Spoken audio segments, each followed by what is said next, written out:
released today, or he will remain under police custody, because remember, tomorrow is a weekend and courts only work during weekdays, and therefore we'll wait and see. And we haven't seen any lawyers around so far, but we are camping here to really be able to know what is transpiring and whether he is going to be released or whether he is under arrest, or what will transpire now after Moses Kuria has recorded his statement on what really transpired last year in December as far as the allegations of assaulting that woman is concerned. For now, I'm taking you back to studio. Thank you, Vincent Odur, speaking to us from the Kilimani police station, where Gatundu South MP, that is Moses Kuria, who was arrested earlier in the morning, is still being interrogated. He was picked up by detectives from Westlands this morning and still under interrogations, and he is being accused of physically assaulting a lady who put her plea on social media, and KOT went wild, saying they wanted the legislator to actually be arrested. Well, we'll follow up on the same and give you more details of that as and when we receive it. Now to something else that's ongoing as we speak. More than 2,000 delegates from the Nyanza region have gathered in Kisii for a Building Bridges Initiative consultative meeting. Now, opposition leader Raila Odinga is leading that forum, which is also being attended by Interior Cabinet Secretary Fred Matiang'i and more than 10 governors. Oko Kuse is at that meeting. Oko, what is likely to come out of it? Well, Gladys, there are quite a number of issues that are likely to come out of this particular forum. Remember, yesterday there was a brief, something like a curtain raiser meeting in Kisumu, where a lot of proposals were given there by leaders from that end. And of course, we expect similar proposals or recommendations to also to feature in this particular forum currently going on here at Kisii Sports Club. One of them being a push for a referendum. Remember, the leaders in Kisumu were calling for a referendum on this particular BBI initiative to happen not later than this year. So they are giving approximation of around mid of this year. They really want that referendum to be conducted around July or June of this year. Again, they also said that they will be coming here to ask for an all-inclusive system of governance that is also likely to feature here. Of course, remember that has also been an emotive subject as far as BBI is concerned, where a section of leaders have been calling for an expanded sort of government which will accommodate like even the losers of elections. Actually, they're saying that they're planning to, or they are recommending of doing away with what they call a winner-takes-it-all kind of system and replace it with an all-inclusive kind of system. So election process is one of issues that are likely to feature in this particular forum. And again, of course, we all know that there is the committee of experts which is supposed to be gazetted, and we are likely also to have those issues to do with the leaders calling for speedy gazettement of that committee of experts, which will move the BBI initiative forward from where it is now. Remember, as we speak now, it has reached that stage of consultations, which is what is going on here. And from after that, of course, we expect either to go the referendum way or the parliamentary way. But of course, there are a lot of a section of leaders, more so from this particular region, or who are supporting BBI, or for the idea of having the process go through a referendum. And that is also likely now to feature here. This fast tracking of that gazettement of the committee of experts will look into this particular document before it moves to the next level. Of course, again, there is that commitment by some of the leaders here, something to do with the public engagement. In fact, after this forum here at the Kisii Sports Club, we'll be moving to the nearby stadium, that is Kisii County Stadium, where the public rally has been scheduled to take place, where these leaders also expect to just break down and publicize the BBI report to members of the public down there who may not have gotten an opportunity to go through that particular document. So those are some of the highlights of this particular, issues that may feature in this particular forum here today. Of course, as you mentioned clearly there, it is being led by the opposition leader or the former Prime Minister Raila Odinga, who has been accompanied by Interior Minister, Cabinet Secretary, Fred Matiang'i, and of course there are a host of governors both from this Nyanza region and even as far as Coast and Eastern. We've actually seen there Kevuta Kibwana and Charity Ngilu. And of course there are scores and several members of parliament and senators all from this region and of course beyond. So next weekend, just to bring to the attention of our viewers, is that this particular forum, again a similar forum, will be held in Western, that is in Kakamega, on 18th. That will be on a Saturday, and of course we expect that another list of issues will emerge in that particular forum. Again, maybe just to, before I hand over back to you, Gladys, let me just also let you know that there was some little tension here again after the deputy governor, who is Mangi, decided to support, or not really support, but to criticize this particular meeting that is going on here today. Remember, he has been out there very critical about the BBI process, and actually is not attending the meeting as we speak now. We are made to understand that he's in Nairobi, and actually on his social media site this morning he posted something to do with trying to suggest that his life is in danger, that the people who have been trailing him, and therefore that caused a little sort of uncertainty and tension around here after it emerged that is actually not in support of what is going on here today. But that aside, of course, we have had a successful process so far from here. As I've mentioned, the team will be heading to Kisii Stadium for a public rally. Back to you, Gladys. Thank you, Oko Kusa, giving us more details coming from the Nyanza region in as far as the BBI is concerned. Remember, that campaign has been put on the road to market the same to Kenyans and let them know what about it is good for them and what else can be done to even make it better. And staying with the politics of the BBI, a section of Orange Democratic Movement MPs from Western region, led by Kakamega Senator Cleopas Malala, have distanced themselves from the alleged claims of organizing looming showdown at a showdown meeting scheduled for 18th of January at the Bukungu Stadium in Kakamega. They are now planning to bring together all elected leaders in the region on Sunday, January the 12th, to come up with proposals on the Building Bridges initiative. The division in Western Kenya is evident, with leaders hitting at each other over an alleged meeting proposed by members of the ODM party scheduled for 18th January at Buhungu Stadium, Kakamega County. Leaders allied to the Musalia Mudavadi-led Amani National Congress questioned the sincerity of the meeting, but on its part, ODM argues that the claims against them are false. Western region has over 40 members of parliament, and only a few of them cannot purport to take a position for the entire region. The leaders are now organizing a leadership meeting that will include several proposals to be collapsed into one memorandum to be presented during the Buhungu meeting. Over 500 leaders from different levels of government, drawn from Kakamega County, Bungoma County, Busia County, Vihiga and Trans Nzoia County, will meet at Nzoia Sugar Company Guest House on Sunday.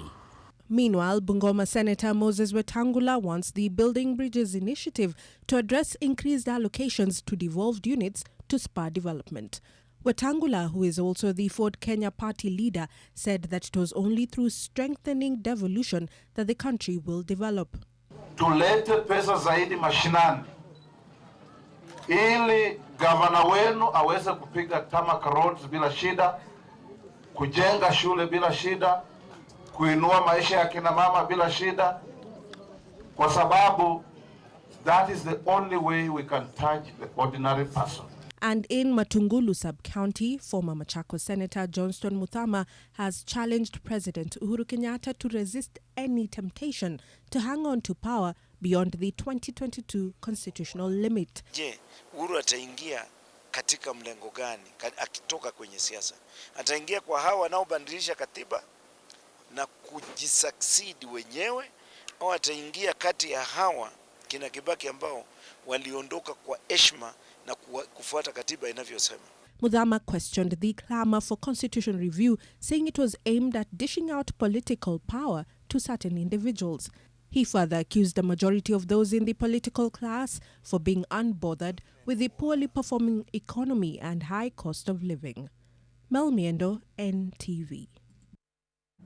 Elsewhere, the government has assured Kenyans that the desert locust invasion will be contained in the next 2 weeks. Agriculture CS Mwangi Kiunjuri says the ministry needs a total of 254 million shillings to mobilize the aircrafts and pesticides needed to contain the pests. Meanwhile, affected counties have stepped up surveillance as new swarms are reported in Samburu County. A team of crop experts and veterinary officers in Garissa County have been dispatched to Lagdera, Dadaab and Mbalambala sub-counties to investigate a strange disease that has killed over 100 goats in an incident suspected to be related to the desert locust invasion. Garissa has also accused the government of failing to send aerial support to spray the locusts.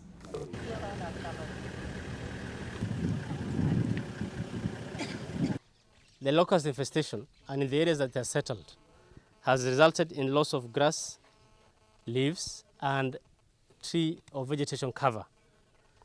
We have an unascertained information that there are more than 100 goats that have died as a result of taking leaves in areas that are settled and vacated by swarms, locust swarms. That is dealing with the locust infestation, and we are informed that there is a plane that has been spraying the affected areas that is right now stationed in Wajir.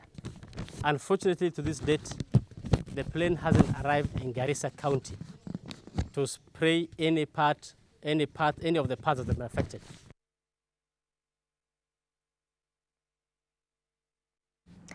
Ex-military man Peter MUGURE, who is the prime suspect in the murder of his wife Joyce Siombua and her 2 children, Shanice Maua and Prince Michael, has today pleaded not guilty to 3 counts of murder. MUGURE appeared before High Court Judge Jairus Nga, and after the first count was read to him, he wanted to address the court on pertinent issues before he took plea, but Judge Nga entered a plea of not guilty on all counts. The judge said the issues MUGURE wanted addressed would be heard during the trial and ordered the prosecution to supply the defense team with witness statements.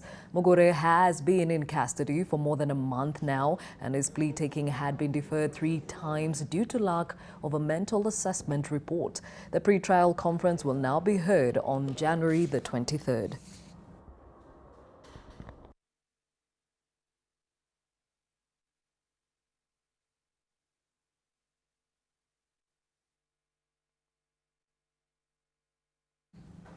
Education martyrs now in a family in Kitengela, Kajiado County is appealing for help to have their son join Lenana School. Shadrach Midamo, who scored 416 marks in his KCPE examinations, not only emerged top of his class, but also the best candidate in Mavoko sub-county. Rose Mathuku with that story. In his mother's single-roomed house in Kitengela, we meet a devastated Shadrach Midamo. The 14-year-old scored 416 marks in last year's KCPE examinations, clinching a slot at Lenana School. Midamo tells us he is yet to join his dream school as his family cannot afford to pay for his fees. Kutoka kwa vile sijaenda shule, watu wengine washaenda shule. Mungu amezidi tu kunipea hopes kwa nitaenda shule. Midamo, who says he used to trek for 12 kilometers daily to quench his thirst for education, hopes that his dream to become a pilot will come to fruition. Minutes to 5 ndio aweze kutembea, ama wakati mwingine tunakuwa na nauli sengine hatuna, ndio aweze kufika shuleni by 6:30 ama by 6 akuwe shuleni at the river. Na Shadrach hajawahi chelewa shuleni siku hata moja. Mbithe says she lost her job some time back and now depends on manual jobs to earn a living. nikawa sina mapato yoyote ambayo inaingia tangia mwaka jana, last term. She says not only can she afford paying for her son's fees, but also putting food on the table has been a challenge. She is appealing for help from well-wishers to educate her son. Rose Mathuku, NTV. And we hope his wish is actually granted. Now, still on matters education, and the Ministry of Education has assured parents and guardians that it has provided all the necessary reading material for grade 4 pupils across the country. Education PS Belio Kipsang touched on the progress the government has made so far in ensuring a smooth start of the year for pupils in the country. Kipkaren Primary School was host to a spot check by the Ministry of Education on the status of grade 4 pupils under the CBC curriculum. We were in class and we have seen the books for sure are there. And I'm very excited that at the way that we are engaging with our children. The Ministry of Education confirms to have distributed 14.1 million textbooks for grade 4 pupils countrywide. This has enabled all pupils to have 5 textbooks for their studies, the ratio of textbooks to pupils being 1:1. It would be very difficult to have such interactive learning if we don't attain a 1-to-1 book ratio, because you can see a situation where a teacher requires the children to read. Then it would be very difficult if a learner is maybe not as quick as the other one in reading, and yet they are sharing a book. During the spot check, PS Kipsang appreciated the new CBC curriculum, which he said makes learning more interactive. I would be worried if I go back to the classroom, because if I adopt my old way of doing business those days, where you just stand in front and talk to everybody, then most likely the kids would throw you out of class. Grade 4 is the topmost class under the CBC curriculum. Lois Wangoi, NTV, Eldoret. Now, 2 days after NTV highlighted the plight of KIMININI Primary School in Kathiani, Machakos County, the government has moved to shut down the school indefinitely due to lack of toilets. The Public Health Ministry took the decision after the remaining school toilets developed cracks, putting the lives of the pupils in danger. The 300 pupils who go to the school are now stranded with no alternative school to go to. The desperate parents are now appealing to the government to fix the problem as quickly as possible.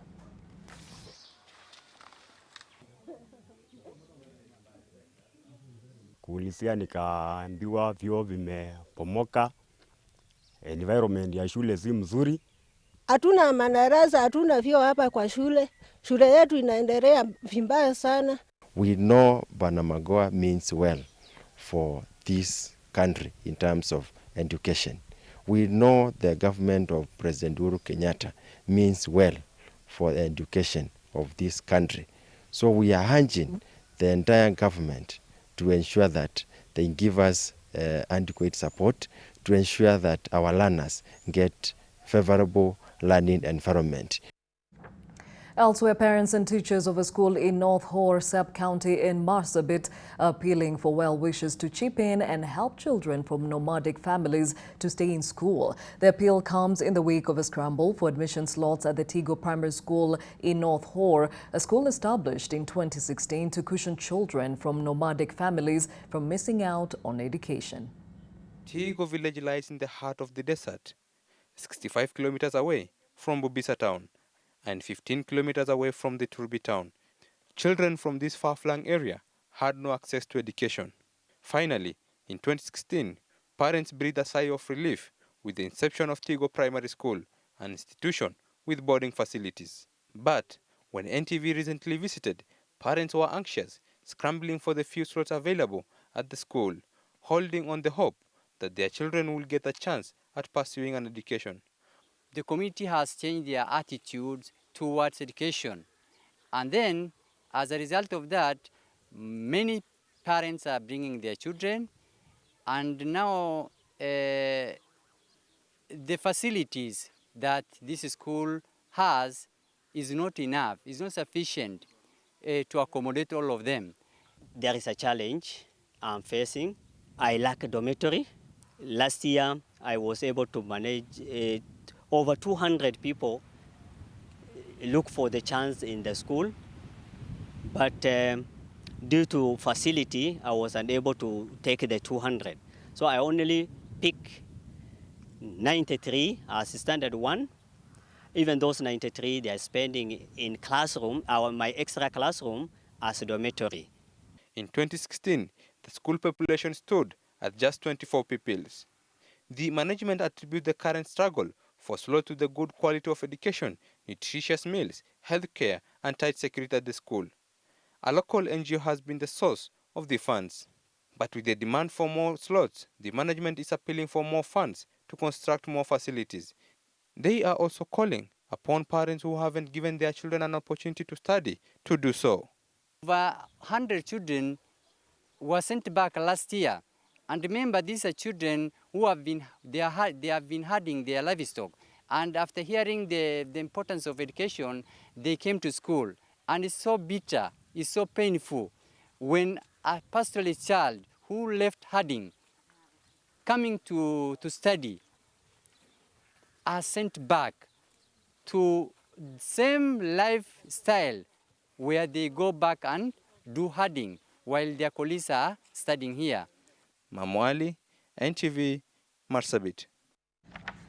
A great initiative there by Diba and his team, and definitely he needs support in ensuring that all students in that area stay in school. Now, hundreds of students in Lamu County who sat for their KCPE examination last year have received secondary school scholarships from the county government. Over 200 students who scored 360 marks and above in Kasipul constituency have been awarded for good performance.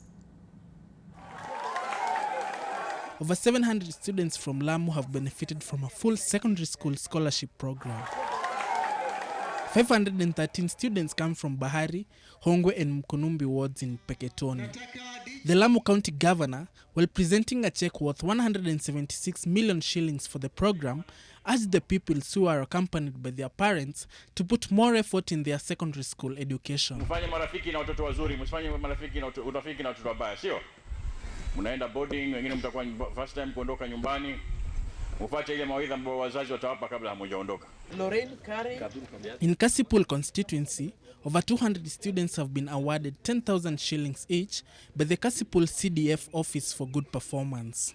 The area MP Charles Ongondo has urged the parents to be on the front line in the fight against teenage pregnancies, which are common in Nyanza region, as a way of promoting the enrollment of girls in school, which he says has been low in the region. Martin Mwangi, NTV.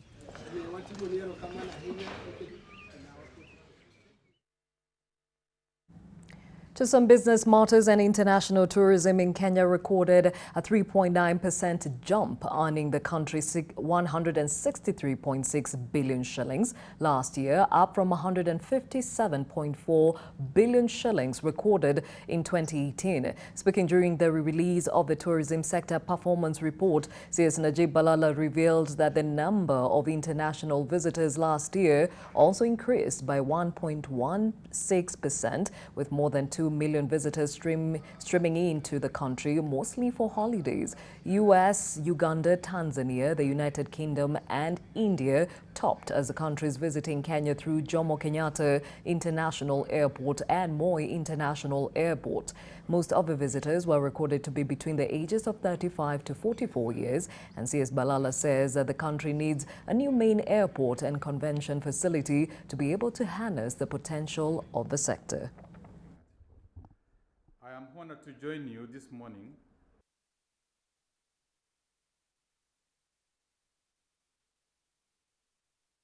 International arrival by purpose, again, major is holiday by 63%. Business is increasing every time. Here, between business and holiday, it's easier somebody to come into the country and say, I'm coming for tourists, for tourism, rather to say somebody is coming because of business. Because when you come for business, you need to show who is invited you, which company is invited you, all those details. We also need to look at tax measures, whether they're in any way hindering the growth of the sector. And I think that the timing is very important, because as we are now dealing with the finance bill, I think you need to sit with us, give us your ideas, and so that we can see without necessarily affecting the intended objective of raising resources. We may just hide or maybe take that tax to other areas without actually feeling it. Drama engulfed a KIMININI police station in Trans Nzoia County after officers from the Kenya Forest Service stormed in to inspect bags of charcoal that had been impounded at the station. 8 KFS accused some of the officers at the station of attempting to hide the charcoal and lorry that had transported it. According to the county forest enforcement officers, the lorry containing 170 bags of charcoal was to be used as an exhibit at Kitale Law Courts. They accused some of the police officers of colluding with cartels in the charcoal and wood business to frustrate the efforts of KFS in the fight against forest destruction.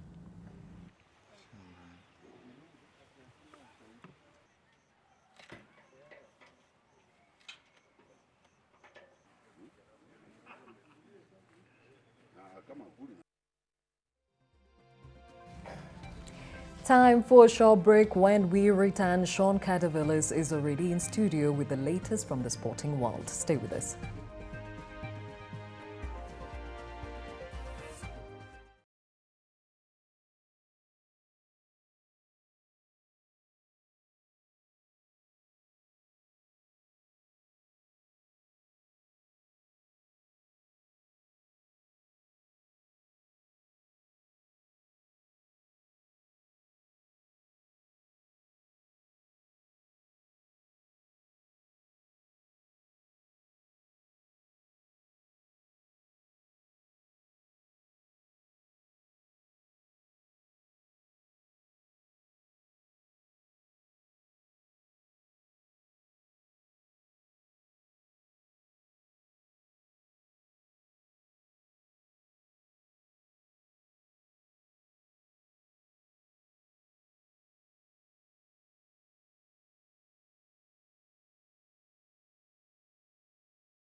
Thank you very much. The latest sports news, I'm Sean Carter-Villas. The victorious Kenyan national women's volleyball team, the Malkia Strikers, are scheduled to arrive from Cameroon at 6:45 p.m. Kenya time. Kenya beat Nigeria in straight sets, 25-15, 25-21, 25-12 on Thursday in Africa qualifiers at the Paposi Arena to seal a return to the Olympics after a 16-year hiatus. The 9-time African champions amassed 11 points from 4 matches, one ahead of hosts Cameroon. Egypt came third with 6 points, and Nigeria was fourth with 3 points, while Botswana finished last without a point.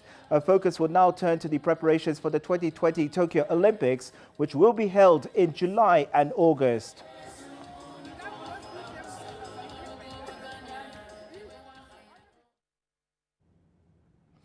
Now, the CHIPU Kenya Under-20 rugby team are holding training sessions as they prepare to defend the Barters Cup. The 40-man squad was selected after a final trial session was held this past Sunday. The Poladera coach team are having strength and conditioning sessions ahead of the tourney. Some of the key players who made the squad include Ian Jenga, Dominic Coulson and Andrew Matoka. If CHIPU successfully defend their title, they will be Africa's representatives at the Junior World Rugby Trophy that will be held in Spain from the 14th to the 27th of September.